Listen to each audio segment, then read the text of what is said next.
Hey, welcome everybody. It's the Frustrated Rockstars, Jeff and Justin, for our inaugural podcast. Inaugural. Very exciting. Yeah, it is very exciting. At the illustrious On the Rocks On the Rocks Tavern here in Roswell, Georgia. Sandy Springs. Well, be reasonable. We are in the city limits of Sandy Springs. This is It's a new city. Yeah, it's a new city. Anyway, so what we want to start out with is all these reunion tours. Right. Van Halen, The Police, Genesis. Isn't it odd that they all came in the same year? Yeah. Well, speaking of Van Halen, that is the reunion that is the most distressing to me, and I think you too, because it's not Van Halen. No. Well, you don't have Michael Anthony. We wait all this time for David Lee Roth to come back and to do the whole original Van Halen tour, and it's still not the original Van Halen. Also, a 17-year-old kid touring with 55-year-old musicians and calling it a reunion tour, not to mention the fact of the nepotism that it's Eddie Van Halen's kid. I don't care how good he is. I don't either. He's a great kid. It's nothing against Wolfgang. I'm sure he's awesome. I would love to be Wolfgang Van Halen. Sure. But even if they didn't want to have Michael Anthony, I would rather see them with a contemporary bass player, like their age. You look at Deep Purple. Rudy Sarzo, for example. I could deal with that. Look at Deep Purple, right? They replaced Richie Blackmore, a key member of that band. Probably well, Ian Gillan, in all fairness, is just as important. But they replaced him 16 years ago with Steve Morse. Is that how you say it? Morse? Steve Morse. From the Dixie Dregs. Dixie Dregs, and he played with Kansas for a while. That's okay to me. He's been there 16 years. He's a great guitar player. He's their age. Right. So in a way, okay. And plus, they have been a band longer. It's really hard to get the original members back together when you're in your 60s. Yeah. You know, Michael Anthony is doing nothing right now. Right. He just simply says he wasn't asked. He wasn't asked. If you go to his blog, I actually looked at it. He talked about it. He's just, hey, and he's with Sammy. Him and Sammy are like going to go on tour. But supposedly that's what created the conflict between Eddie and Michael. But what is disappointing to me, I'm disappointed in the Van Halen fans. Right. Because these shows are selling out all over. I think most fans only care if it's Dave and Eddie. As long as Dave and Eddie are there, just like if you see Oasis, it's Noel and Liam. Right.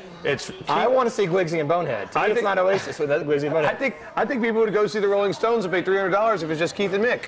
But they've been around for so long. Nobody cares about Ron Wood. Well, that's not true. I mean, there's a small contingent. Right. But that's what this podcast is for, by the way. For the people who want Ron Wood there, who want Michael Anthony there, this is for you. Yeah. So the other great reunion that was original, The Police. Right. And you and I went there. We went there last November. We did see it. Great show. It was good. Original members. There was no backup. It was just the three of them. Right. And I think the big surprise, of course, was Andy Summers stole the show. You think you're going to go and say, well, Sting's here. I mean, it's Sting's table. Yeah. Right?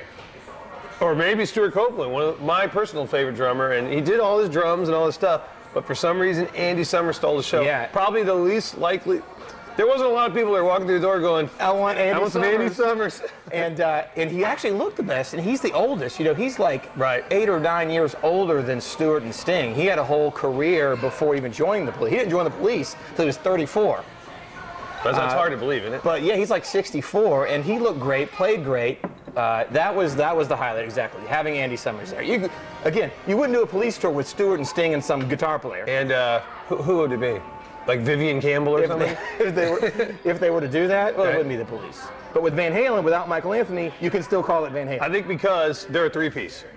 You got three guys. So there's a higher percentage. That's 1/3. A higher percentage. That's 33%. Okay.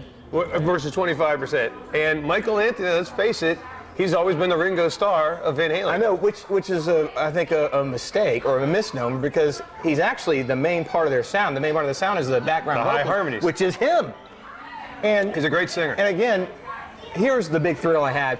We went to see Motley Crue a couple of years ago. Right. That was the big reunion tour, original members. Right. And it's so fun to sit and say, wow, these are the four guys that made it happen. These are the four guys that slept above the whiskey a go-go. Right. Did all that stuff. They're together. Laughed, cried, got drunk, got arrested. That gave me a great feeling. I want to see that with any band, basically. It really changes things. Yeah. It changes the experience of the concert. Right. You think, well, wow, everything's almost intact. But with Van Halen, I don't feel like we're going to see that. It's like running into your ex-girlfriend you haven't seen in 10 years, and now she has red hair, and she's put on a little weight. It's not the same thing. You want to see her as you remembered her. Yeah. And I saw Motley Crue in the late 90s. And it was like John Corabi was singing and the girl from Hole was on drums. And it was like, It wasn't Motley Crue. I ended up just watching Nikki Sixx all night, right? Saying, well, that's Nikki Sixx, but I wasn't like that's Van Halen. I was like this, not like this. Yeah. And if I went and saw Van Halen, I would not be able to ignore the fact that Wolfgang was there. Yeah, and that would annoy me the whole time. That's all I'd be able to focus on. I keep hearing how great he is. He's actually singing the high harmonies, playing great bass. Well, it's because he hasn't gone through puberty yet. Yes, and he's Eddie Van Halen's son. I mean, you know, but the only Wolfgang I want is if I'm in the mood for classical music, give me Wolfgang Amadeus Mozart, whatever his name is. Word up. I don't like like it at all. And I think it's fair that he wasn't asked. Yeah. It'd be one thing if they tried and it didn't work out and there was a fight. To just totally say and you know on the website they've like airbrushed him off of like the Van Halen, you know the album cover with the 4 pictures, like he's not on that. I mean, they're like erasing him from Van Halen history. See, and it's Eddie. I'm telling you, Dave wouldn't do that. Dave, whoa, bring on Michael Anthony. You know, he doesn't care. That's what's so vexing. So vexing. So now we know the whole time Eddie has been the problem. Maybe it wasn't Dave. I mean, this wasn't Sammy. This is the guy who called Sammy Hagar up on Father's Day, 9 in the morning, blitz drunk, to fire him from Van Halen. Now, who does that? It's too big. I mean, this is a big band. You don't do. There needs to be a boardroom. And they were well. I mean, you know, a lot of people didn't accept Sammy. I wholeheartedly did. To me, that was just as much Van Halen as the David Lee Roth. I thought that was going to go on forever with Sammy. They seemed like they had a good time. They all partied together. You threw in an extra guitar player for good measure. Yeah. You know. So now you know you can have some rhythm guitar. Well, I'll tell you this. I accept. And let's face it, Sammy Hagar can out-sing David Lee Roth any day of the week. Yeah, and play now guitar. Dave is Dave. I'm the biggest David Lee Roth fan in the world. But Sammy Hagar can out-sing him. I bet you they're not playing any of David Lee Roth's songs, solo songs, on the tour now. Do you think they're playing Yankee Rose or? No, I can actually tell you because I've already seen the set list. They don't do any David Lee Roth material. Yeah, Eddie's not gonna allow that. But that was cool about Sammy. They did some Sammy Hagar tunes because he had a great catalog.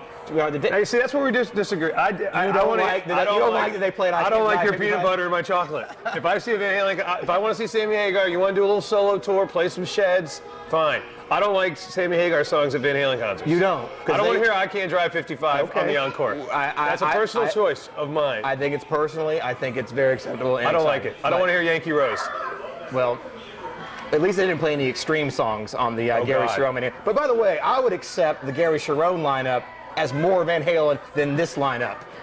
Plus that. The Gary Cherone lineup of Van Halen in '98, more Van Halen than the current band with David Lee Roth back in it. Huh? What do you think? No. Points, counterpoints? No. Okay. Dave. Everybody likes the classic Van Halen lineup. Well, but that's not what you're getting on this tour. But they want Dave. Nobody wanted Gary Cherone. Well, okay, I got that went over like new Coke. Okay. It just didn't work at all.